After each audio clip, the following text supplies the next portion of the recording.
From selfies to clown noses, Francis has set a new tone for openness as Pope.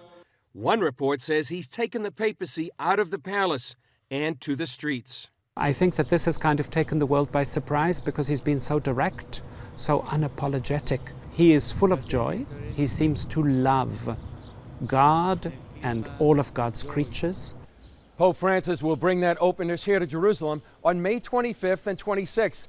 It's the third papal visit to the Holy Land since the year 2000, following stops by Pope John Paul II and Pope Benedict. The main theme of Pope Francis's trip will be Christian unity. The major event, a meeting with Bartholomew, the patriarch of the Greek Orthodox Church. It intends to send a message. That our future is really to be united as Christians. We all stand in front of that empty tomb and we all affirm that he is risen. And from that joint witness, we should now work harder and harder towards what Jesus himself wanted, and that is that we be one.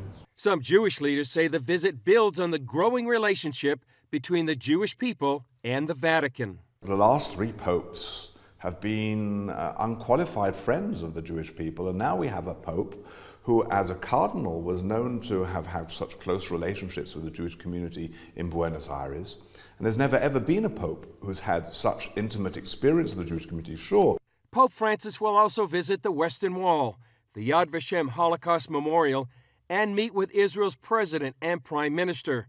With persecution of Christians throughout the Middle East on the rise, Israel wants to send its own message. Christians are welcome in Israel, either as visitors, as pilgrims, as friends, as residents, of course, as full citizens of this country.